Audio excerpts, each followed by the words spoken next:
नमस्कार साथियों, स्वागत है आपका हमारे यूट्यूब चैनल में हिंदी नेट सेट अध्ययन में। हम देख रहे हैं अंधा युग नाटक और अंधा युग नाटक के इसके पहले हमने 2 भाग देखे हैं इसी चैनल पर और आज हम तीसरा भाग देखने जा रहे हैं। तीसरे भाग में जो है यहाँ इस नाटक का तीसरा अंक प्रारंभ होने वाला है और तीसरे अंक का नाम जो है वह है अश्वत्थामा का अर्धव सत्य। यानी अश्वत्थामा का अर्धव सत्य क्या था, यह हम इस नाटक में देखने वाले हैं।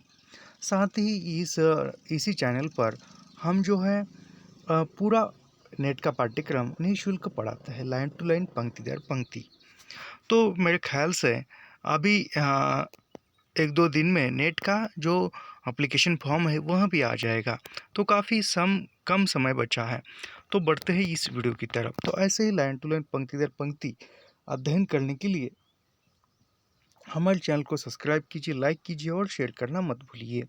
तो इस तीसरे अंक का नाम जो है वह है अश्वत्थामा का अर्धसत्य। यानी बहुत बार इस नाटक के अंकों का सही क्रम पहचानिए, निम्न में से अंधा युग नाटक का कौन सा अंक है। तो ऐसे प्रश्न बहुत बार 2-3 बार पूछे गए हैं। तो इसलिए जो अश्वत्थामा का अर्धसत्य यह जो है यह तीसरे अंक का नाम है और इसके बाद जो है चौथा जो है वह अंतराल है और उसके बाद जो है चौथा अंक है गांधारी का शाप। तो बढ़ते ही इसकी तरफ, वीडियो की तरफ। फिर कथा गायन होता है। संजय का रथ जब नगर द्वार द्वार पहुंचा तब रात ढल रही थी। हरी कौरवी सेना कब लौटेगी, यह बात चल रही थी। संजय से सुनते सुनते युद्ध कथा तब रात ढल रही थी। हरी कौरव सेना कब लौटेगी, वह बात चल रही थी। संजय ने सुनते सुनते युद्ध कथा हो गई सुबह। पाकर यह गहन व्यथा गांधारी पत्थर थी। उस श्रीहत मुख पर जीवित मानव सा कोई चिन्ह न था। दोपहर होते होते हिल उठा नगर, खंडित रथ टूटे खंडों छकड़ों पर लद कर थे लौटे रहे ब्राह्मण, स्त्रियां, चिकित्सक, विधवाएं, बौने बूढ़े घायल जर्जर। जो सेना रंग बिरंगी ध्वजा उड़ाते रौंदते हुए धरती को गगन कांपते थी गई। युद्ध को 18 दिन पहले उसका यह रूप हो गया आते आते। यानी यह कथा गायन कहता है कि तीसरे अंक का संजय जो है संजय आए हैं और वो संजय आने के बाद जो भी युद्ध का आंखों देखा चित्रण बता रहे हैं और वो बताते बताते रात ढल गई है और वह सब कुछ बात जो है वह सुनकर गांधारी भी निस्तब्ध हो गई है। और जो 18 दिन पहले जो भी सेना गई थी युद्ध के लिए वह सब अब किसी के हाथ पैर टूटे हैं, कोई खून से तरबदर हुआ है, वैसे ही बर्बर अवस्था से वहाँ लौट रहे हैं नगर की ओर।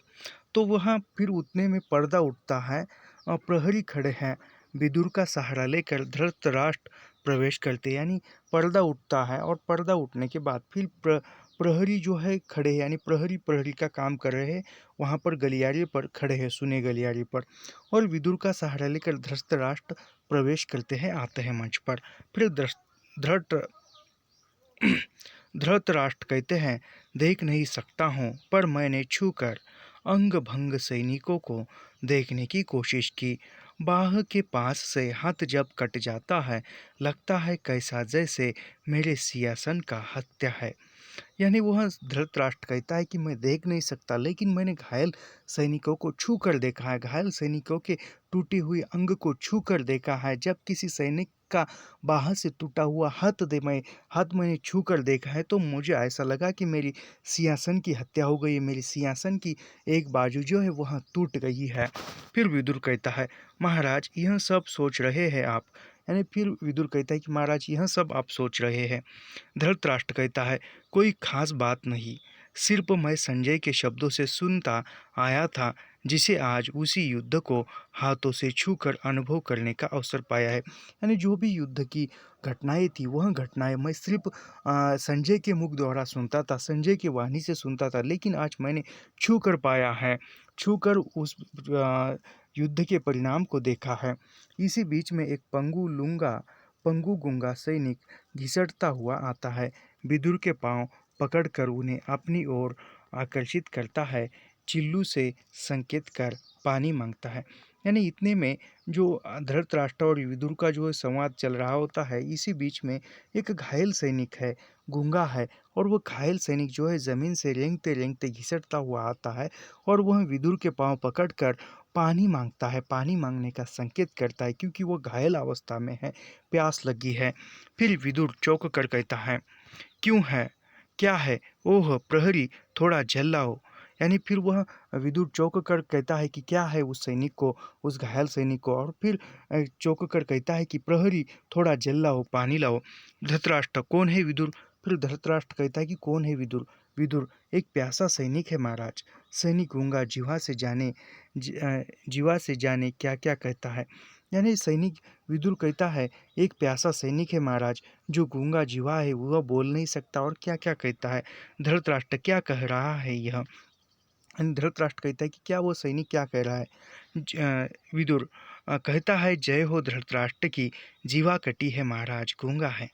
यानी विदुर कहता है कि महाराज, यह सैनिक बोल नहीं सकता, इसकी जीवा कटी हुई है, और फिर भी संकेतों द्वारा कहता है कि धृतराष्ट्र की जय हो। धृतराष्ट्र, गूंगों के सिवा आज आज और कौन बने बोलेगा मेरी जय? यह भी महत्वपूर्ण है। गूंगों के सिवा आज कौन बोलेगा मेरी जय, धृतराष्ट्र का कथन है। प्रहरी लाकर जल देता है, गूंगा हाँफने लगता है। यानी फिर प्रहरी जो है जल लाकर देता है उस गूंगे और घायल सैनिक को, और फिर वह हाँफते हुए काँपते हुए पानी पीता है, जल पीता है। फिर प्रहरी एक कहता है, मस्तक छूकर। फिर प्रहरी मस्तक छूकर उस सैनिक का मस्तक छूता है और कहता है, जोर है इसे तो, यानी उसे तो जोर है, बुखार है। धृतराष्ट्र, पिला दिया जल इसको, कह दो विश्राम करे इधर कहीं। गूंगा पीछे जाकर आंख मूंद कर पड़ा रहता है, ये वस्त्र इसे इसे दो लाकर माता गांधारी से। यानी फिर धृतराष्ट्र जो है कहता, यानी प्रहरी एक उसका मस्तक छूकर कहता है, इसको तो जोर है, यानी उसको बुखार है, उसका शरीर का तापमान बढ़ा हुआ है। फिर धृतराष्ट्र कहता है, इसको जल पिला दे, जल जिसको तो पानी पानी पिला दिया, इसको इधर किधर ही विश्राम करने के लिए कहो, और विश्राम करने के लिए कहो। इतना कहने के बाद जो गूंगा है, घायल सैनिक है, वह उधर ही आंखें बंद करके, आंखें मूंद के, यानी आंखें बंद करके उधर ही पड़ा रहता है। और फिर वह धृतराष्ट्र कहता है कि गांधारी के पास जाकर उसको वस्त्र ला कर दो।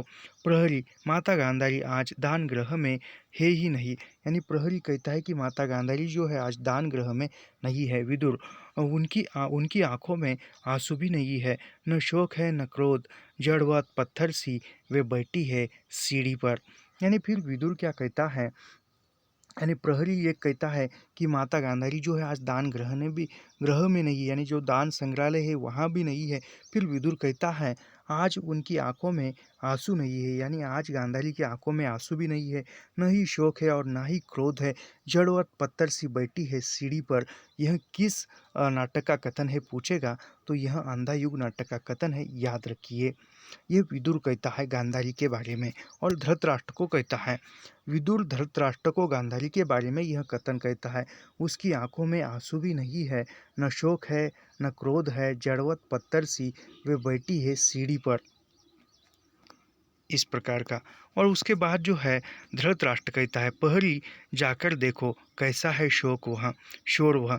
फिर धृतराष्ट्र प्रहरी को कहता है कि जाकर देखो दरवाजे पर कि किस प्रकार का शोर है, वह कौन सा शोर है। फिर प्रहरी जाता है। विदुर, महाराज आप आए, जाकर आश्वासन दे माता गांधारी को। यानी विदुर कहता है कि आप जाकर माता गांधारी को समझाइए और आश्वासन दीजिए। धृतराष्ट्र, जाता हूँ धृतराष्ट्र जाता हूँ संजय। संजय भी नहीं है वहाँ। पता नहीं भीम और दुर्योधन के अंतिम द्वंद्व युद्धों का वह क्या समाचार लाए आज।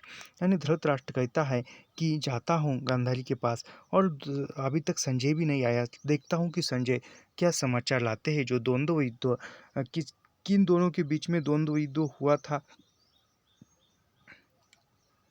भीम और दुर्योधन के बीच में द्वंद्व युद्ध हुआ था, और उस द्वंद्व युद्धों का परिणाम क्या होता है। द्वंद्व युद्ध यानी इस कहा जाए तो उसका कोई कुछ नियम कुछ नहीं है, सीधा आक्रमण होता है। विदुर, महाराज आप आइए। फिर विदुर कहता है कि महाराज आप आइए। धृतराष्ट्र दूसरे प्रहरी के साथ जाते। धृतराष्ट्र जो है दूसरे प्रहरी के साथ जाते। फिर कैसा है शोर यह? फिर धृतराष्ट्र कहते हैं, विदुर कहता है कि कैसा है यह शोर? प्रहरी लौटता है। फिर प्रहरी जो है लौट आता है और फैल गया है। प्रहरी, पूरे नगर में अचानक आतंक त्रास, यानी प्रहरी कहता है कि पूरे नगर में विदुर पूछता है कि कैसा है यह शोर? फिर वह प्रहरी लौट आता है और कहता है कि पूरे नगर में अचानक आतंक मचा हुआ है, शोर मचा हुआ है, सब त्रासदी से उपजे हुए हैं। विदुर, क्यों क्यों उपजे हुए? प्रहरी, अपनी हार घायल सेना के साथ साथ कोई विपक्षी योद्धा भी चला आया है। नगर में अस्त्रों से सज्जित है दैत्याकार योद्धा। वह जनता कहती है वह नगरी को लूटेगा। यानी वह प्रहरी कहता है कि हमारी जो घायल सेना है, हार कर लौटी हुई है घायल सेना, लौट आई है हमारे नगर में, हमारे राज्य में, हस्तिनापुर में। तो इसके साथ एक विपक्षी, यानी उसके विपक्षी जो नेता था, वह भी विपक्षी योद्धा भी एक चला आया है। वह अस्त्रों से सज्जित है, यानी अस्त्रों और वस्त्रों से वह सज्जित है।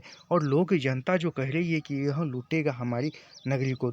दूसरा प्रहरी लौट आता है। फिर दूसरा प्रहरी भी लौट आता है। विदुर, छी, यह सब मिथ्या है। मैं खुद जाकर उसको देखूंगा। रक्षा करो तुम राज कक्ष की। जाते हैं, यानी विदुर कहता है कि ऐसा नहीं हो सकता, विपक्षी दल का योद्धा कैसे आ सकता है? यह सब कुछ मिथ्या है, झूठ है। मैं जाकर खुद देखता हूँ, तुम रक्षा करो राज कक्ष की, यानी इस महल की, कहते हैं। फिर प्रहरी दो, क्या तुमने देखा था अपनी आंखों से उस योद्धा को? फिर प्रहरी दो प्रहरी एक से कहता है, क्या तुमने सच में उस जो विपक्षी दल का, जो विरोधी पक्ष दल का जो योद्धा आया है, उस योद्धा का तुमने देखा है? प्रहरी एक, मायावी मायावी है वह, रूप धारण करता है नित्य नए नए। बंद कर दिया जब रक्षक गण ने इधर द्वार नगर द्वार धारण कर रूप एक गृक्ष का, उड़कर चला आया और लगा खाने। छत पर सोए बच्चों को बंद नगर द्वारों के ऊपर से। यानी प्रहरी एक कहता है कि वह तो जो योद्धा आया है विपक्षी दल का, वह तो मायावी है, रूप धारण करता है। द्वार बंद थे फिर भी वह उड़कर आया है और सोते बच्चों को वह खा रहा है। उड़कर चला आया, यानी द्वार बंद थे फिर भी वह उड़कर चला आया। और छत पर सोए हुए जो बच्चे थे, उन बंद बच्चों द्वारा बच्चों को बंद नगर द्वारों के ऊपर से, यानी उस नगर के जो बंद द्वार थे उसके ऊपर से बच्चों को देखते हैं। प्रहरी दो, बंद करो जल्द से द्वार पश्चिम के। यानी प्रहरी दो कहता है कि बंद करो पश्चिम से जल्दी द्वार, क्योंकि वो विपक्षी दल का जो योद्धा है वह कुछ भी कर सकता है। प्रहरी एक, भय से, वह देखो। यानी प्रहरी एक कहता है कि वह देखो, वह आ रहा है। फिर प्रहरी दो, भय से, क्या है? प्रहरी दो कहता है कि क्या है? प्रहरी एक, वह आया। विदुर, छिपो इधर, इधर छिपो। यानी प्रहरी एक डरता है और कहता है द्वार बंद करने से पहले कि वह आया है, वह विपक्षी दल का योद्धा। फिर प्रहरी दो, छिपो इधर। यानी वह प्रहरी दो क्यों कहते हैं, दोनों छुप जाते हैं। यानी प्रहरी एक और प्रहरी दो एक साथ एक साधारण योद्धा का छुप जाते हैं। और फिर एक साधारण योद्धा का प्रवेश नगर में होता है या राजमहल में होता है। युत्सु, डरने में उतनी यातना नहीं है जितनी वह होने में, जिससे सब के सब केवल भय खाते खाते हो, वैसा ही मैं हूँ आज। यह है महल, मेरे पिता मेरी माता के, लेकिन कौन जाने यहाँ स्वागत हो मेरा एक शहर बूझे भाले से। यानी वह युवत्सु आता है, यानी जो विपक्षी दल का जो नेता कहते हैं वह कौन है? वह युवत्सु है। और युवत्सु डरने में उतनी यातना नहीं है, यानी वो प्रहरी को या अन्य लोगों को कहता है कि डरने में कोई संकोच नहीं है, डरिए मत, सब के सब भय खाते हैं। और वह कहता है कि वैसा ही मैं हूँ आज। यह जो महल है ये मेरे माता पिता का महल है, लेकिन कौन जाने यहाँ मेरा स्वागत कौन करेगा, पता नहीं। एक जगह पूछे भाले से, यानी एक जगह पर रखे हुए भाले से कौन मेरा स्वागत करेगा। प्रहरी एक, यह प्रहरी एक, ये तो युवत्सु है, पुत्र धृतराष्ट्र के युद्ध में लड़े जो युधिष्ठिर के पक्ष में। यानी वह कहता है प्रहरी एक, यह तो युवत्सु है, पुत्र धृतराष्ट्र के, यानी पुत्र जो धृतराष्ट्र के युद्ध में लड़े जो युधिष्ठिर के पक्ष में, यानी युवत्सु किसके पक्ष में लड़ा था? तो युधिष्ठिर के पक्ष में लड़ा लड़ा था। युवत्सु: मेरा अपराध सिर्फ इतना है, सत्य पर रहा मैं दृढ़। द्रोण, भीष्म सब के सब महारथी नहीं जा सके दुर्योधन के विरुद्ध, फिर भी मैंने कहा पक्ष मैं असत्य का नहीं लूँगा। मैं भी हूँ कौरव, पर सत्य बड़ा है कौरव वंश से। यानी वह युवत्सु क्या कहता है कि मेरा अपराध सिर्फ इतना है। यानी युवत्सु का अपराध क्या था? तो युवत्सु का अपराध जो है, युवत्सु का अपराध इतना था कि उसने सत्य पर की राह पर चला था। उसने कोई अनैतिकता नहीं की थी। मेरा अपराध सिर्फ इतना है, सत्य पर रहा मैं दृढ़। यानी वो सत्य के साथ युवत्सु रहा। द्रोण, भीष्म सब के सब महारथी नहीं जाके ना सके। यानी भीष्म, द्रोण यह जो है, यह भी सत्य के मार्ग को छोड़कर चले गए, लेकिन युवत्सु जो है वह सत्य के मार्ग पर ही लड़ता रहा दुर्योधन के विरुद्ध। फिर भी मैंने कहा पक्ष, यानी फिर भी युवत्सु ने क्या कहा है कि पक्ष मैं असत्य का नहीं लूँगा, मैं भी हूँ एक कौरव। यानी वह युवत्सु कहता है कि पक्ष मैं असत्य का, अनैतिकता से मैं युद्ध नहीं करूँगा, नैतिकता के साथ जो भी नियम है उसके आधार पर मैं युद्ध करूँगा। और वह कहता है कि पर सत्य बड़ा है कौरव वंश से। यानी कौरव वंश से बढ़कर क्या है? तो सत्य है। यह कथन पूछे जाने योग्य है। पक्ष मैं सत्य का नहीं लूँगा, मैं भी हूँ कौरव, पर सत्य बड़ा है कौरव वंश से। प्रहरी दो: निश्चय युवत्सु है, लगता है लौटे है घायल सेना के साथ। यानी वह प्रहरी दो कहता है कि यह युवत्सु है, निश्चय ही यह युवत्सु है और लगता है घायल सैनिकों के साथ लौटे हैं। युवत्सु: मैं भी सह लेता यदि सब उच्छृंखलता दुर्योधन की, आज मुझे इतनी घृणा तो न मिलती। अपने ही परिवार में माता खड़ी होती, बाह फैलाए चाहे पराजित ही मेरा माता होता। यानी वह कहता है, वह युवत्सु जो है विपक्षी दल से लड़ा था। विपक्षी दल के तरफ से उसने कौरवों पर जो है आक्रमण किया था, युद्ध किया था। और युवत्सु कहता है कि मैं यदि उस दुर्योधन की तरफ से यदि नहीं लड़ा होता तो आज मुझे इतनी घृणा सहन करने नहीं पड़ती। चाहे पराजित होकर मैं क्यों न लौटता, फिर भी मेरी माता गांधारी जो है मेरा सिर चूमती थी, मेरा स्वागत करती थी। विदुर आते हैं: ढूंढ रहा हूँ कब से तुमको युवत्सु वत्स, अच्छा किया तुम जो वापस चले आए। प्रहरी: जाओ, जाकर माता गांधारी को सूचित करो, पुत्र शोक से पीड़ित माता तुम्हें पाकर शायद दुख भूल जाए। यानी वह विदुर कहता है कि अच्छा हुआ विवत्सु, मैं तुमको ही ढूंढ रहा था वत्स, तुम चले आए, अच्छा हुआ। माता गांधारी जो है पुत्र के विलाप में रो रही है, शोक व्यक्त करती हुई पीड़ित माता गांधारी निराश बैठी है। तुम्हें देखकर यदि वह दुख भूल जाए, पुत्र शोक का दुख भूल जाए, ऐसा वह विदुर कहता है युवत्सु से। युवत्सु: पता नहीं मेरा मुख भी देखेगी या नहीं। यानी युवत्सु क्या कहता है कि पता नहीं गांधारी मेरा मुख भी देखेगी या नहीं। क्यों नहीं देखी? क्योंकि वह गांधारी का पुत्र है युवत्सु, फिर भी वह विपक्षी दल की तरफ से उसने कौरव नगरी पर आक्रमण किया था, इसलिए हो सकता है माता गांधारी मुझ पर नाराज हो, मेरा मुख भी न देखे।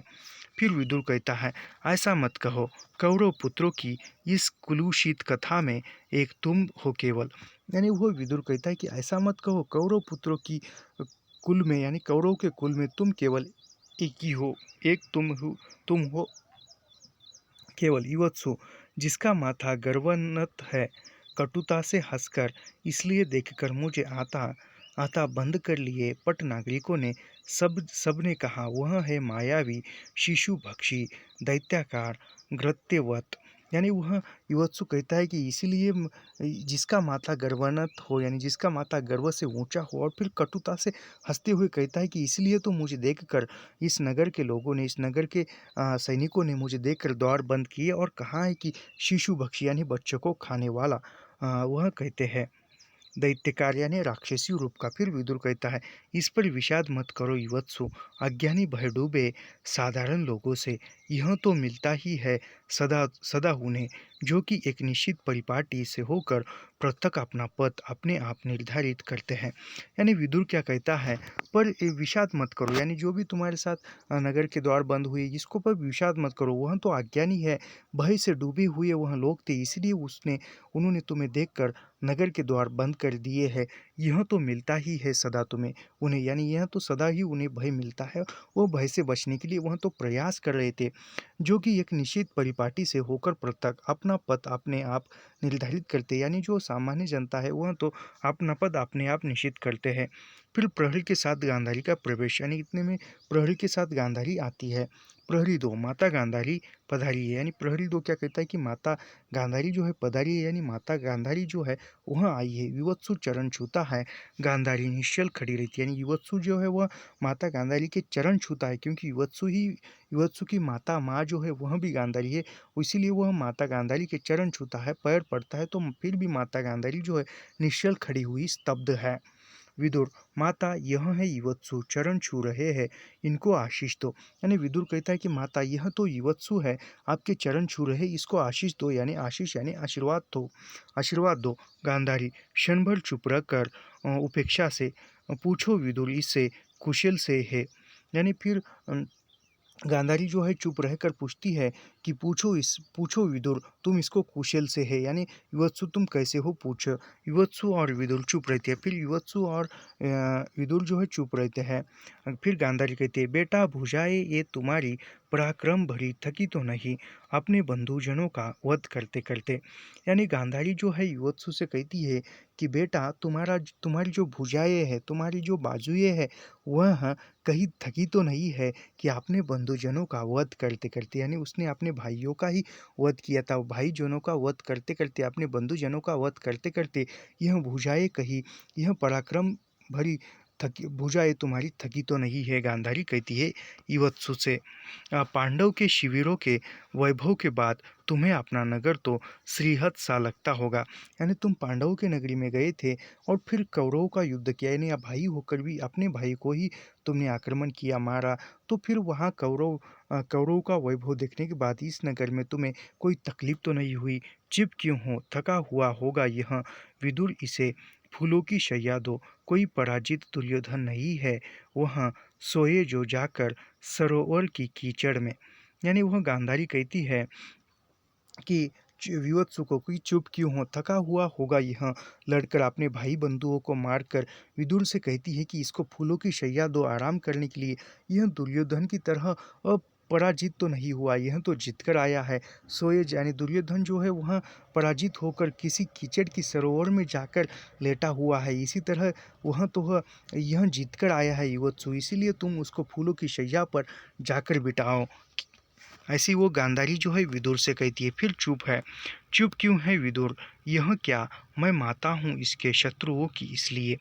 यानी वह कहती है कि चुप, यानी फिर भी युवत्सु जो है वह चुप रहता है। फिर विदुर कहता है यह चुप क्यों है, फिर गांधारी कहती है कि क्या मैं माता हूँ इनके शत्रुओं की, यानी इसके शत्रुओं की, इसके दुश्मनों की मैं माता हूँ, इसलिए यह चुप है। फिर प्रहरी चलो, यानी प्रहरी कहता है कि चलो।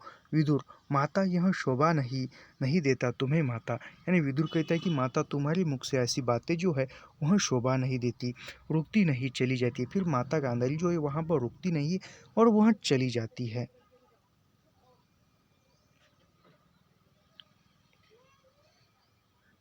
युवत्सु, यह क्या किया, माँ ने यह क्या किया, यानी युवत्सु कहता है कि माँ ने यह क्या किया, यह क्या किया, युवत्सु कहता है।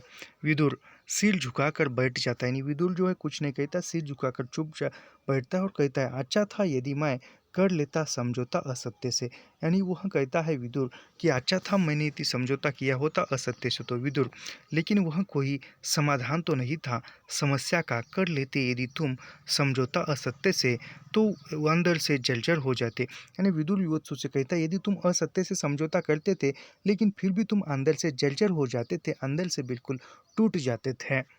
विदुर विवत्सु से कहता है विवत्सु, आप यह माँ की कड़ुता घृणा प्रजाओं की क्या मुझको अंदर से बल देगी, अंतिम परिणति में दोनों जर्जर करते हैं, पक्ष चाहे सत्य का हो अथवा असत्य का, मुझको क्या मिला विदुर, मुझको क्या मिला। यानी विवत्सु कहता है कि माता आप यह माँ, यानी माँ भी मुझको कटुता के शब्दों से बोलती है और सारी प्रजा जो है मुझसे घृणा करती है, घृणा से देखती है, क्या मुझको अंदर से बल देगी, यानी माँ की जो कटुता है या इस प्रजा की जो घृणा है क्या मुझे अंदर से बल देगी, आत्म यानी आंतरिक बल देगी, पता नहीं। फिर अंतिम जो परिणति है दोनों जर्जर करते, पक्ष चाहे सत्य का हो या असत्य का, मुझको क्या मिला विदुर, यह विवत्सु पूछता है। एक और प्रश्न यहाँ पर बन सकता है, अंधयुग नाटक में युवत्सु का प्रवेश किस अंक में होता है? तो तीसरे अंक में होता है, याद रखिए। विदुर, शांत हो युवत्सु और सहन करो, गहरी पीड़ाओं को गहरे में वहन करो। यानी वह विदुर कहता है कि युवत्सु को शांत हो, युवत्सु खुद को संभालो, गहरी पीड़ा जो है गहरे वहन करो। यानी गहरी पीड़ा है, तुम उसी प्रकार उसको वहन करो, सहते जाओ। प्रहरी एक कैसी आवाज़ है? प्रहरी यह वह गूंगा सैनिक है, शायद दम तोड़ रहा है। यानी प्रहरी एक कहता है प्रहरी दो से कि कैसी आवाज़ है? फिर वह प्रहरी एक कहता है कि वह गूंगा सैनिक है, शायद दम तोड़ रहा है। यानी जो सामान्य जो जनता है उसका क्या हाल है, यह इसके माध्यम से देखने को मिलता है। 1 मिनट, ये थोड़ा चला गया, लॉक हो गया।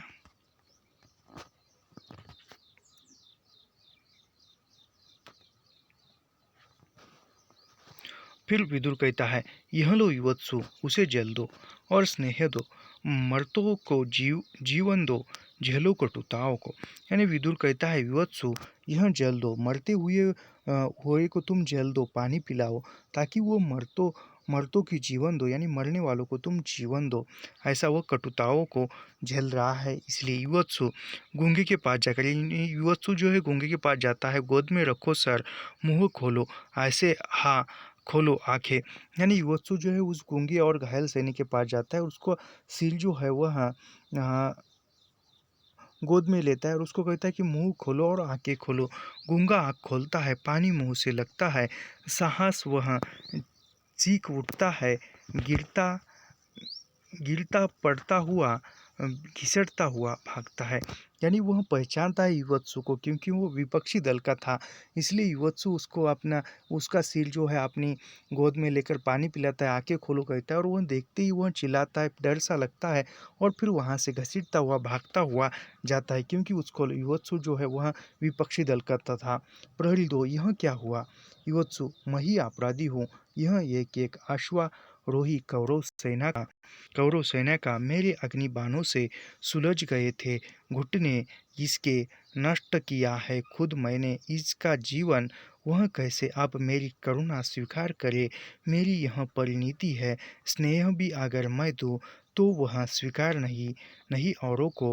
व्यास ने कहा मुझसे, कृष्ण जिधर होंगे जय भी उधर होगी, जय है यह कृष्ण की जिसमें मैं वधिक हूँ, मात्र वंचित हूँ, सबकी घृणा का पात्र हूँ।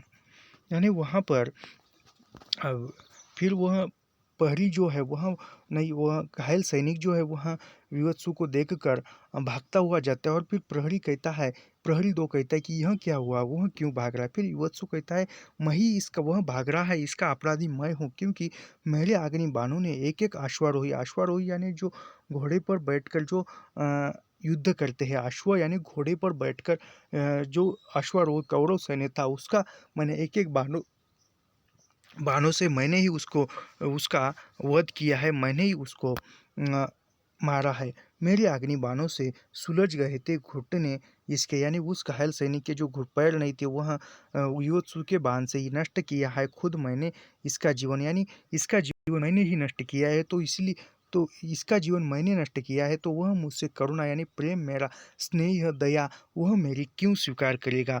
मेरी यह प्रणीति है। यानी फिर युवत्सु कहता है कि मेरी यह परिणति है, स्नेह भी अगर मैं दूँ तो वह स्वीकार नहीं औरों को। यानी यदि आप कोई एक गलत काम करते हो, या आपके हाथों से गलती से कोई गलत काम हो जाता है, तो फिर आप कितना ही अच्छा काम क्यों ना करो, आप औरों की नज़र में गलत ही बने रहोगे। मेरी ही करुणा स्वीकार करिए, यानी मैंने उसको मारा है, उस पर आक्रमण किया है, मेरी अग्निबाणों से उसके पैर चले गए हैं, तो वह मेरी करुणा स्वीकार क्यों करेगा? मेरी यह परिणति है स्नेह, यानी मेरी अब ऐसी परिणति हो गई है कि मैं किसी को स्नेह दूंगा, करुणा दूंगा, तो वह मुझे कोई स्वीकार नहीं करेगा। औरों को व्यास ने कहा, यानी व्यास ने मुझसे कहा था, कृष्ण जिधर होंगे उधर जय होगी, इसलिए तुम कृष्ण की तरफ से युद्ध करो, यह व्यास ने युवत्सु से कहा था। जय भी उधर होगी, जय है यह कृष्ण की, यानी जय जो है वह कृष्ण की जय हुई है, लेकिन जिसमें वधिक कौन हुआ है? वधिक तो है वह युवत्सु हुआ है। फिर वह वधिक युवत्सु हुआ है, मात्र से वंचित हुआ है, अपने माता से वंचित हुआ है, अलग हुआ है, सबकी घृणा का पात्र हुआ है युवत्सु, क्योंकि उसने कृष्ण की ओर से युद्ध लड़ा था और अपने कौरव को उसने आक्रमण किया था। इसलिए व्यास के कहने पर, यानी युवत्सु ने किसके कहने पर कृष्ण के पक्ष में युद्ध लड़ा था, तो वह व्यास के कहने पर लड़ा था। याद रखिए, एक मिनट, ये व्यास ने कहा था, मुझे जिधर कृष्ण होंगे जय भी उधर होगी, यह कहा था। इसलिए उसने युवत्सु ने कृष्ण के पक्ष में होकर कौरव के विरुद्ध युद्ध लड़ा था, यानी कौरव पर भी युद्ध लड़ा था।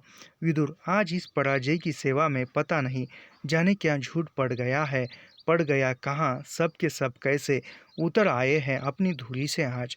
एक एक कर सारे पहिए हैं उतर गए जिसमें, वह बिल्कुल निकम्मी धूली तुम हो क्या तुम हो प्रभु। सहसा अंतपुर में भयंकर आर्तनाद। युवत्सु, यह क्या हुआ विदुर, यानी अंतर्नाद होता है, एक आवाज़ आती है और फिर युवत्सु कहता है कि यह कैसी आवाज़ है। फिर विदुर कहता है, प्रहरी जरा देखो तुम। फिर वह विदुर कहता है कि प्रहरी को देखो, यह कैसा नाद हो रहा है, कैसा आवाज़ आ रही है, कैसी ध्वनि हो रही है, तुम जाकर देखो। प्रहरी एक जाकर तुरंत लौटता है, यानी प्रहरी एक जाकर देखता है और तुरंत लौटता है। प्रहरी एक, संजय यह समाचार लाए हैं, यानी प्रहरी ये कहता है कि संजय जो है वह आए हैं और समाचार लाए हैं, यानी संजय का प्रवेश भी तीसरे अंक में होता है। और संजय आने की खबर कौन देता है विदुर को, तो वह प्रहरी एक देता है। संजय यह समाचार लाए हैं, यह कहता है विदुर आकुलता से, क्या, यानी विदुर जो है आकुलता से कहता है, व्याकुलता से कहता है कि क्या समाचार लाए हैं युवत्सु, यानी युवत्सु चुप है। फिर वह प्रहरी कहता है एक, द्वंद्व युद्धों में राजा दुर्योधन पराजित हुए, यानी वह प्रहरी ये कहता है कि द्वंद्व युद्धों में राजा दुर्योधन जो था वह पराजित हुआ है। यह संदेश युवत्सु लाया हुआ है, युवत्सु ने लाए हैं। फिर और यहाँ पर नैपत्ति की सूचना। विदुर और युवत्सु झटपट कर जाते हैं, अंतर्नाद बढ़ता है, पीछे से कोई घोषणा करता है, राजा दुर्योधन पराजित हुए। पीछे का पर्दा उठने लगता है, पांडवों की समेत हर्ष ध्वनि और जय जयकार सुन पड़ती है।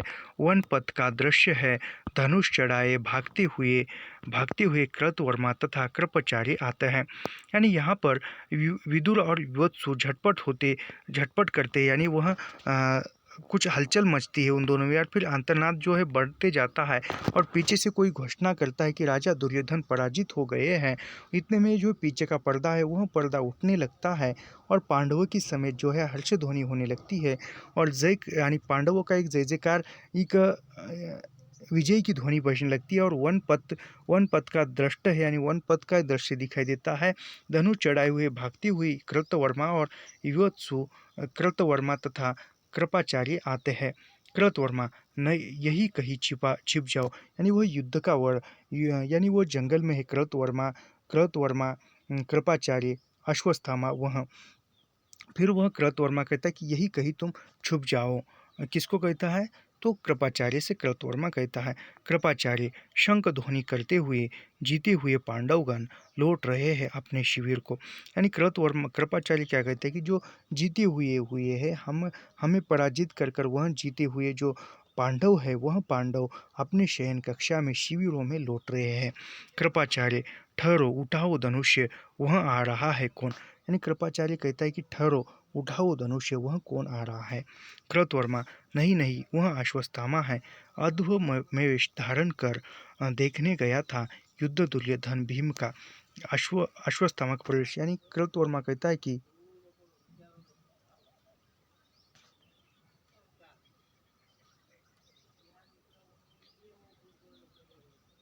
कृतवर्मा कहता है कि नहीं अश्वत्थामा है, बाण मत चलाओ।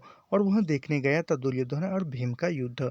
अश्वत्थामा का प्रवेश, फिर अश्वत्थामा आता है। अश्वत्थामा कहता है, मातुल सुनो, मारे गए राजा दुर्योधन, यानी वह अश्वत्थामा कहता है कि मातुल सुनो, मारे गए हैं राजा दुर्योधन। फिर कृपाचार्य, अधर्म से, यानी कृपाचार्य कहता है कि दुर्योधन मारे गए लेकिन अधर्म से मारे गए हैं। चुप रहने का संकेत कर, यानी वो चुप रहने का संकेत कहता है, छुप जाओ पांडवों से होकर पृथक क्रोधित बलराम, यानी वह कृपाचार्य कहता है कि छुप जाओ, पांडवों की जो बलराम है वह क्रोधित है। कृतवर्मा इधर आते हैं, नैपत्ति की ओर देखकर कृष्ण भी है। यानी वह कृतवर्मा कहता है कि इधर आ रहे हैं और उसमें कृष्ण भी है। कृपाचार्य, उनके साथ सुनो। यानी कृपाचार्य कहता है कि उनके साथ सुनो। बलराम, ध्यान देकर सुनो। केवल नैपथ्य में, यानी बलराम कृष्ण से, कौरवों से कह रहा है कि सुनो ध्यान देकर। नहीं नहीं, तुम कुछ भी कहो कृष्ण, निश्चय ही भीम ने किया है अन्याय आज, उसका अधर्म वार अनुचित था। यानी वह जो है बलराम कह रहा है कि अर्जुन ने, यानी भीम ने जो है अन्याय किया है, भीम ने अन्याय किया है और उसने अधर्म से युद्ध लड़ा है, इसीलिए दुर्योधन की हत्या हो गई है। कृपाचार्य, जाने क्या समझा रहे हैं कृष्ण, यानी कृपाचार्य कहते हैं कि कृष्ण जो है, कृष्ण को प्रभु कहते हैं और जाने वो न जाने कृष्ण जो है इनको क्या समझा रहा है। फिर बलराम कहते हैं नैपथ्य में शोर, यानी बलराम जो है क्या कहते हैं, पांडव संबंधी है तो क्या कौरव शत्रु थे? मैं तो आज बता देता भीम को, पर तुमने रोक रोक दिया। जानता हूँ मैं तुमको शैशव से रहे हो सदा मर्यादाहीन कुटबुद्धि। यानी वह बलराम कहता है पांडव संबंधी है, यानी पांडव जो संबंधी है, रिश्तेदार है, तो क्या कौरव शत्रु थे? यानी कौरव शत्रु थे? कौरव भी शत्रु नहीं थे। यानी वह कृष्ण को कह रहा है बलराम, पांडव तुम्हारे संबंधी थे, पांडव तुम्हारे रिश्तेदार थे, तो कौरव भी तुम्हारे शत्रु नहीं थे, कौरव भी तुम्हारे संबंधी थे, रिश्तेदार थे।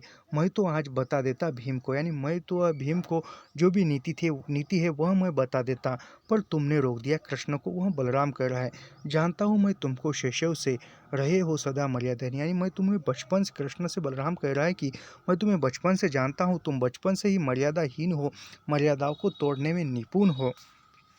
फिर कृपाचार्य धनुष रखते हुए उधर उधर मुड़ गए दोनों, यानी कृपाचार्य धनुष रखते हैं और कहते हैं कि उधर मुड़ गए दोनों। फिर बलराम नैपथ्य शोर दूर जाता हुआ, यानी वह नैपथ्य से शोर दूर जाता हुआ बलराम कहते हैं, जाओ हस्तिनापुर, समझाओ गांधारी को, कुछ भी करो कृष्ण, लेकिन मैं कहता हूँ सारी तुम्हारी कुटबुद्धि और प्रभुता के बावजूद शंख ध्वनि करते हुए अपने शिविरों को जो चाहते हैं पांडवगण, वह भी निश्चय मारे जाएंगे अधर्म से।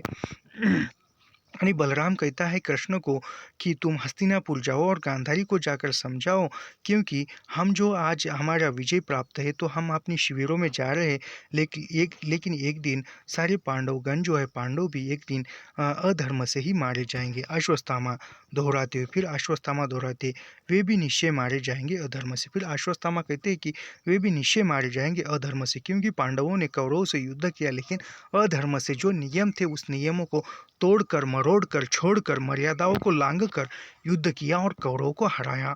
कृपाचार्य, वत्स किस चिंता में लीन हो, यानी कृपाचार्य कहता है कि वत्स किस चिंता में लीन हो, वे भी निश्चय ही मारे जाएंगे अधर्म से। यानी कृपाचार्य कहते हैं कि वत्स चिंता मत करो, वह भी अधर्म से ही मारे जाएंगे, यह बात निश्चय है। अश्वत्थामा, सोच लिया मातुल, मैंने बिल्कुल सोच लिया, उनको मैं मारूंगा, मैं अश्वत्थामा उसी नीचों को मारूंगा। यानी अश्वत्थामा कहते कि मैं भी उनको अधर्म से मारूंगा, निश्चय मैं अधर्म से मारूंगा, यह मैंने निश्चय लिया है। कृतवर्मा व्यंग से, यानी कृतवर्मा व्यंग करते हुए कहते हैं, जैसे तुमने मारा था वृद्ध याचक को, यानी कृतवर्मा अश्वत्थामा पर व्यंग कहते कि जैसे तुमने उस वृद्ध याचक को मारा था, उसी प्रकार उनको तुम मारोगे, पांडवों को। अश्वत्थामा चिढ़कर, फिर अश्वत्थामा चिढ़ जाता है, हाँ बिल्कुल वैसे ही, जब तक निर्मूल नहीं कर दूंगा मैं पांडव वंश को। यानी अश्वत्थामा चिढ़ जाता है और चिढ़ने के बाद कहता है कि हाँ मैं बिल्कुल उस वृद्ध याचक को जिस तरह मारूंगा उस प्रकार ही मारूंगा जब तक वह पांडव वंश का नाश नहीं होता। फिर कृतवर्मा कहता है, लेकिन अश्वत्थामा, पांडव पुत्र बूढ़े नहीं है, निहत्थे भी नहीं है, अकेले भी नहीं है, खत्म हो चुका है यह लज्जाजनक युद्ध, अपनी अपनी अधर्मयुक्त उज्ज्वल वीरता कहीं और आजमाओ, हे पराक्रम मसिद्धु। यानी कृतवर्मा अश्वत्थामा से कहते हैं कि आप जो है युद्ध समाप्त हो गया है, आप जो युद्ध खत्म हो गया है, युद्ध बीत चुका है, आप जो है लज्जाजनक, जो आप जो तुम युद्ध करोगे या मारोगे वह एक लज्जास्पद बात होगी, युद्ध खत्म हुआ है, यह जो है आपकी वीरता कहीं और जाकर दिखाओ। अश्वत्थामा, पर प्रस्तुत हूँ, अश्वत्थामा प्रस्तुत हूँ, उसके लिए मैं भी। कृतवर्मा, व्यंग मत बोलो, उठाओ शस्त्र, पहले तुम्हारा करूँगा वध, तुम तो पांडवों के हितैषी हो। यानी अश्वत्थामा कहते हैं कृतवर्मा से, पहले मैं तुम्हारा, उठाओ शस्त्र, पहले मैं तुम्हारा वध करूँगा, तुम भी पांडवों के हितैषी हो, तुम भी पांडवों के अनुयायी हो। फिर यहाँ पर थोड़ी सी प्रिंटिंग मिस्टेक है शायद। कृपाचार्य कहते हैं, अश्वत्थामा रख दो अस्त्र, पागल हुई हो क्या, कुछ भी मर्यादा बुद्ध तुमने क्या शेष नहीं। यानी वह कृपाचार्य कहता है, कृपाचार्य कहते ही अश्वत्थामा से कि शस्त्र रखो, तुम क्या पागल हो गई क्या, तुमने भी मर्यादा बुद्धि अपना ली है क्या। वैसे वो कृपाचार्य कहते। फिर अश्वत्थामा, सुनते हो पिता, मैं इस प्रतिहिंसा में बिल्कुल अकेला हूँ। तुमको सारा दृष्ट द्युम्न से, अधर्म से भीम ने दुर्योधन को मारा, अधर्म से दुनिया की सारी मर्यादा बुद्धि केवल इस निपट अनाथ अश्वत्थामा पर ही लादी जाती है। यानी अश्वत्थामा कृपाचार्य से कहता है कि क्या तुम्हें मेरा ही अधर्म दिखाई देगा, क्या तुम्हें मैं अधर्म पर चढ़ा हूँ, मैंने मर्यादा तोड़ी है, क्या तुम्हें मेरी ही मर्यादा दिख रही है। पूरे पांडवों ने हमारे युधिष्ठिर को या पूरे सैन्य को अधर्म से हराया है, अधर्म से वध किया है। तुम्हें उनकी अधर्मता, उसकी अनीति नहीं दिखाई दे रही है, या तुम्हें मेरी ही अधर्मता या मर्यादा बुद्धि दिखाई दे रही है। कृपाचार्य, बैठो, इधर बैठो वत्स, हम सब है साथ तुम्हारे इस प्रतिहिंसा में, किंतु यदि छिपकर आक्रमण के सिवा कोई दूसरा पथ निकल आए। यानी कृपाचार्य कहते कि हम भी तुम्हारे साथ है अश्वत्थामा, लेकिन रुको, बैठो, यदि छिपकर आक्रमण करने के बजाय कोई और दूसरा रास्ता आए, सूझ में आए तो देखेंगे। अश्वत्थामा, दुर्पथ, पांडवों ने क्या कोई दूसरा पथ छोड़ा है। पांडवों की मर्यादा मैंने आज देखी द्वंद्व युद्धों में, कैसे अधर्म युक्त वार से दुर्योधन को नीचे गिरा दिया। भीम ने टूटी जांघों, टूटी कोहनी, टूटी गर्दन वाले दुर्योधन के माथे पर रखकर पांव पूरा बोझ डाले हुए भीम ने बाहें फैलाकर पशुवत घोरनाद किया। कैसे दुर्योधन की दोनों कनपट्टियों पर दो दो नसें सहसा फूली और फूट गई, कैसे होंठ खींच आए, टूटी हुई जांघों में एक बार हरकत हुई। आंखें खोल दुर्योधन ने देखा अपनी प्रजाओं को। यानी वह अश्वत्थामा कहता है कि दुर्योधन ने किस प्रकार द्वंद्व युद्ध किया था दुर्योधन को। यानी वह एक नियम होता है कि यह युद्ध का नियम होता था कि यदि सामने वाला प्रतिहारी के हाथ से शस्त्र यदि गिर जाए तो दुश्मन जो है उस पर आक्रमण नहीं कर सकता था। लेकिन यहाँ पर दुर्योधन के हाथ में कोई शस्त्र नहीं है, फिर भी भीम ने उस पर आक्रमण किया और उसको मारा है। दूसरा पथ, पांडवों ने क्या कोई दूसरा पथ छोड़ा। यानी वह कृपाचार्य कहता है कि हम यदि छुपकर आक्रमण करने की वजह से हम कोई दूसरे मार्ग सामने निकल आए, यहाँ आने तक बैठेंगे। लेकिन अश्वत्थामा कहते हैं कि दूसरा मार्ग निकल आने के लिए पांडवों ने कोई पथ छोड़ा है हमारे सामने। पांडवों की मर्यादा, यानी पांडवों ने क्या मर्यादा को संभाला है, मैंने आज देखी द्वंद्व युद्ध में। यानी पांडव की जो मर्यादा है वह द्वंद्व युद्ध में देखी है। कैसे अधर्म युक्त वार से, यानी अधर्म युक्त से, यानी युद्ध के नियमों को लांघ कर उसने युद्ध किया है। दुर्योधन को नीचे गिरा दिया भीम ने, यानी भीम ने जो है दुर्योधन को रथ से नीचे गिरा दिया। यानी यह भी एक नियम होता है युद्ध का कि यदि प्रतिहारी या जो भी है वह नीचे गिर जाता है तो उस पर वार नहीं किया जा सकता। यह युद्ध का नियम था, लेकिन फिर भी भीम ने उसको नीचे गिराया और टूटी जांघों पर टूटी कोहनी गर्दन पर वह उसने माथे पर बल रखकर पांव रखकर पूरा बोझ डालते हुए दुर्योधन को मार डाला। कैसे, यानी दुर्योधन ने आखिरी बार आंखें खोलकर पूरी अपने जनता की ओर देखा। कृपाचार्य, बस करो अश्वत्थामा, शायद तुम्हारा ही पथ एकमात्र संभव पथ है। यानी कृपाचार्य कहते हैं कि बस करो, चुप रहो, आज अब तुम्हारा ही एक जो पथ है वह असंभव है, क्योंकि अश्वत्थामा जो है, जो सच्चाई है वह बता रहा है। अश्वत्थामा, मातुल, फिर तुमको शपथ है, मत देर करो। यानी अश्वत्थामा कहते हैं कि मातुल, मत देर करो, जो भी करना है वह तुरंत करो, शायद अभी जीवित है दुर्योधन। यानी अभी अश्वत्थामा कहते हैं कि शायद अभी दुर्योधन है जो है जीवित है, उसके सम्मुख मुझको घोषित करा दो, तुम सेनापति, मैं पथ ढूंढूंगा प्रतिशोध का। यानी दुर्योधन अभी जीवित है, उसके सामने जाकर घोषित कर दो कि तुम सेनापति, यानी सेनापति दो, और मैं अभी प्रतिशोध लेने का प्रयास करूंगा। कृपाचार्य, चलो कृतवर्मा, तुम भी चलो। यानी कृपाचार्य कहती कृतवर्मा तुम भी चलो दुर्योधन के पास। कृतवर्मा, नहीं, मुझे रहने दो, जाओ तुम।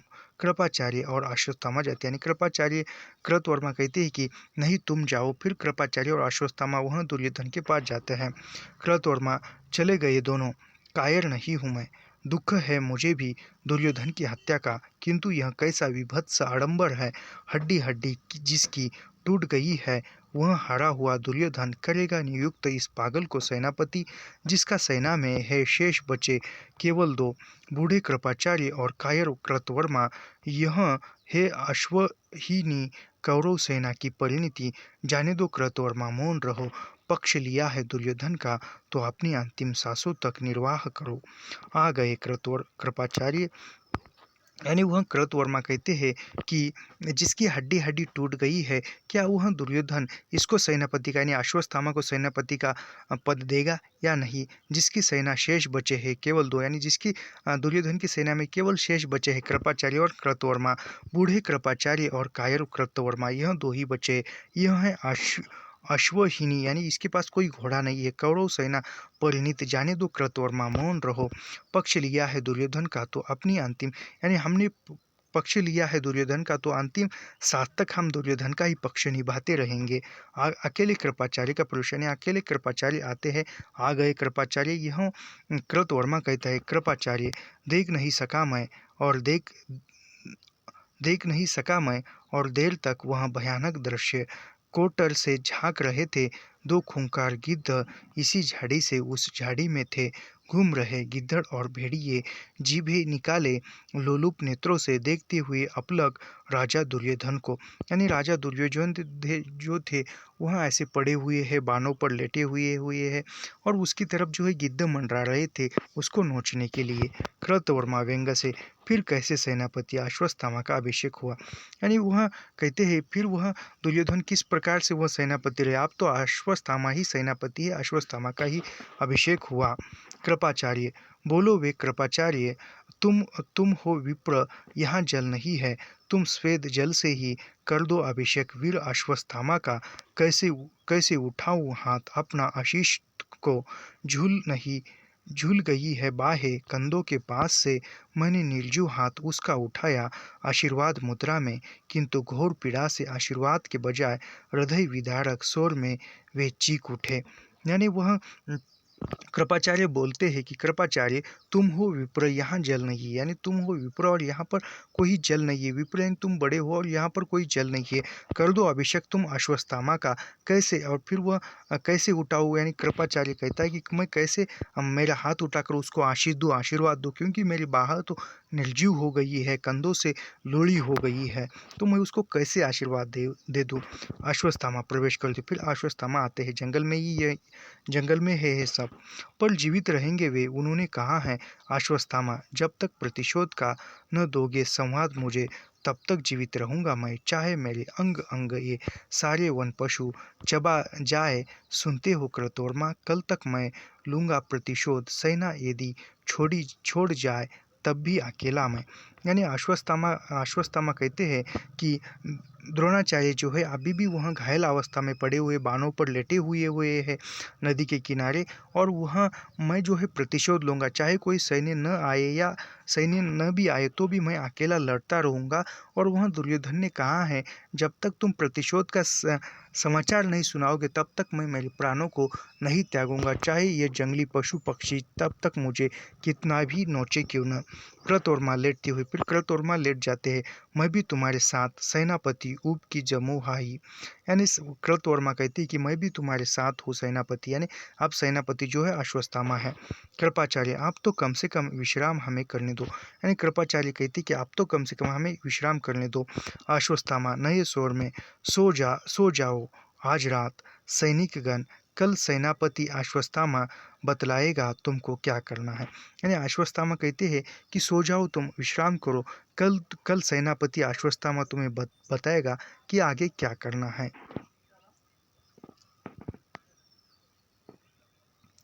फिर कृतवर्मा और कृपाचार्य विश्राम करते। अश्वत्थामा धनुष लेकर पहरा देते हैं। अश्वत्थामा कृपाचार्य और कृतवर्मा का पहरा देता है। फिर अश्वत्थामा, कितना सुनसान हो गया है वन, यानी अश्वत्थामा कहता है कि कितना सुनसान सा यह वन हो गया है। जाग रहा हूँ केवल मैं ही यहाँ, इमली के, बरगद के, पीपल के पेड़ों की छायाएं सोई है। यानी यानी अश्वत्थामा कहता है कि यह जंगल, यह वन, यह जंगल कितना सुनसान लग रहा है, केवल यहाँ पर मैं अकेला ही जाग रहा हूँ। यहाँ पर इमली, बरगद, पीपल के पेड़ों की छायाएं सो गई हैं।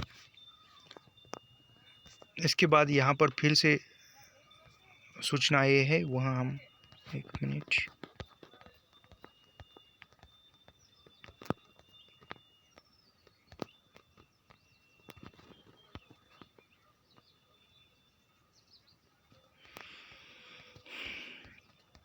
एक मिनट दोस्तों, हाँ यहाँ पर थे हम। तो यहाँ पर धीरे धीरे तेज पर अंधेरा होने लगता है। वन में सियारों का गोदन, पशुओं के भयानक शोर बढ़ते हैं। तेज पर बिल्कुल अंधेरा, केवल अश्वत्थामा के टहलते हुए आकार का भास, यानी केवल अंधेरा है, सभी तरफ जंगली पशुओं का भयानक शोर बढ़ता है और तेज पर जो है अश्वत्थामा अकेले घूम रहे हैं। सहसा कर्कनाश कोए का शोर, यानी कोए ओढ़ रहे कोवे, बिल्कुल काले काले कपड़े पहने कोवे, मुखाकृति का एक नर्तक शिशु आता है, पंख खोलकर मंडराता है। यानी एक नर्तक शिशु आता है और पंख खोलकर मंडराता है और 2 बार तेज पर चक्कर लगाकर घुटनों के बल झुककर कंधों पर चुंबक कर कर पक्षियों की सोने की मुद्रा में बैठ जाता है। यानी पक्षी आता है पर यहाँ से वहाँ घूमता है और नीचे बैठकर सोने की मुद्रा में बैठ जाता है। इस बीच अश्वत्थामा पर बिल्कुल प्रकाश नहीं, यानी अश्वत्थामा अंधेरे में है। एक नीली प्रकाश रेखा इसी पर पड़ती, यानी एक नीली प्रकाश रेखा जो है अश्वत्थामा पर पड़ती है। फिर शोर तेज होता है और बाई ओर बिल्कुल श्वेत व वसनधारी एक अनुकुली वाला तेज पंजों वाला नर्तक शिशु आता है। यानी दूसरा एक नर्तक शिशु आता है, कोए को देखता है, यानी कोवे को देखता है, सावधान होता है, फिर उत्साहित होकर पंजे तेज करता है, पंख फड़फड़ाता है, फिर नई मुद्राओं में बराबर आक्रमण करने का अभिनय करता है। यानी दूसरा जो पक्षी है वह कोए पर आक्रमण करने के मुद्रा में है। एक प्रकाश अश्वत्थामा पर भी पड़ता है। फिर अश्वत्थामा को दिखाते हैं मंच पर, जो स्तब्ध कौतूहल से इस घटना को देख रहा है। यानी अश्वत्थामा जो है स्तब्ध होकर, निस्तब्ध होकर, शब्द मौन में बैठकर इन 2 पक्षियों के आक्रमण की तरफ देख रहा है। कौवा एक बार अलसियाई करवट लेता है और उत्सुक को देखकर भी ध्यान दिए सो जाता है। यानी कौवे उस आक्रमण की तरफ देखता है और फिर ध्यान न देकर सो जाता है।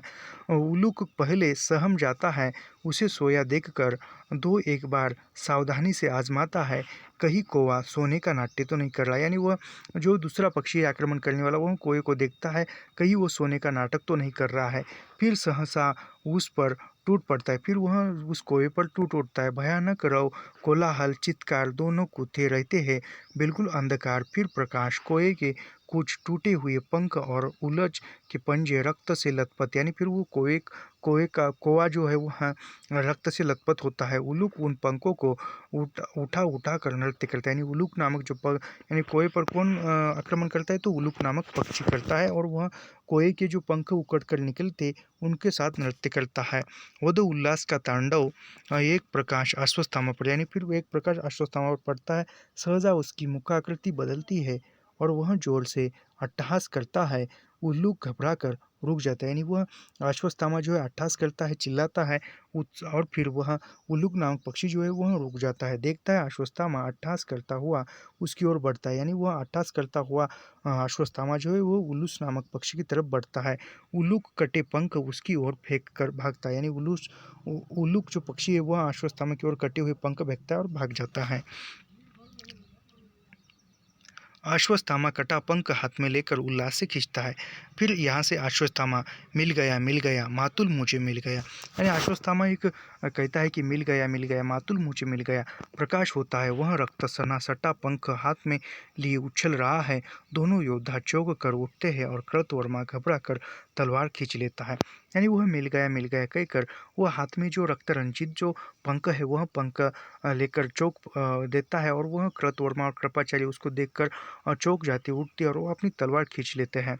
कृपाचार्य क्या मिल गया वत्स, यानी कृपाचार्य अश्वत्थामा से कहते हैं कि क्या मिल गया वत्स। अश्वत्थामा, मातुल सत्य मिल गया बर्बर अश्वत्थामा को, यानी मातुल कहता है कि क्या मिल गया, तुम क्या मिल गया क्यों चिल्ला रहे हो। फिर अश्वत्थामा कहते हैं कि मातुल मुझे सत्य मिल गया, बर्बर अश्वत्थामा को सत्य मिल गया।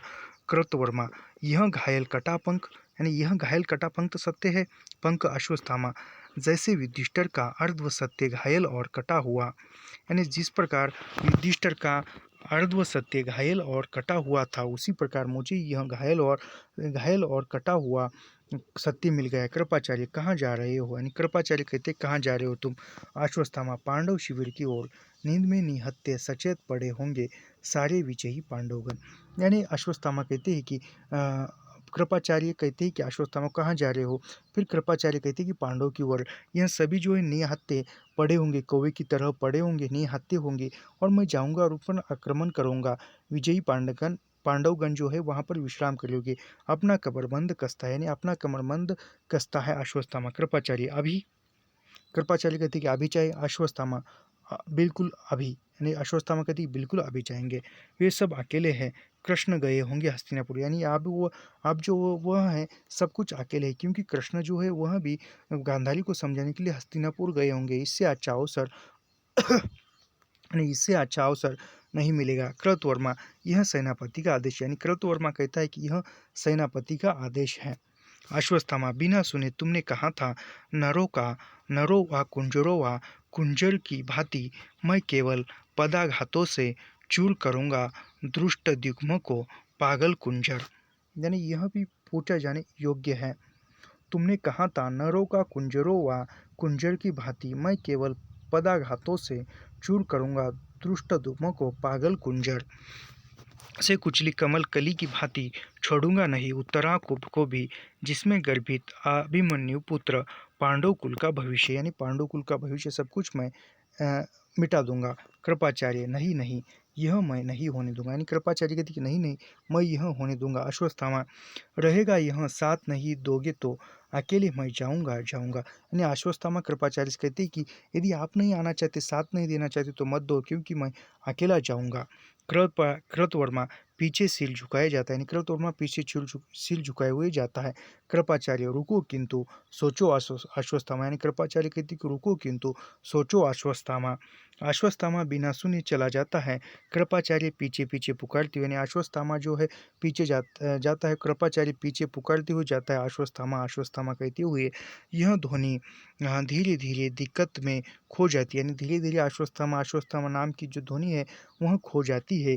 तीन रथों की घरघराहट और घोड़ों की टापे बजती है, पर्दा गिरता है, यानी तीन रथ जो आते हैं और घोड़े की टापे बजती है और वह पर्दा गिर जाता है। और यहाँ पर जो है वह तीसरा अंक समाप्त होता है और यहाँ पर अंतराल होता है, और अंतराल का नाम क्या है, पंख पहिए और पट्टिया।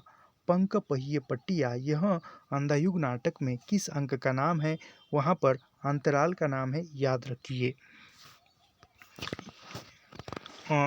अंतराल क्या है यह हम कल के वीडियो में देखेंगे।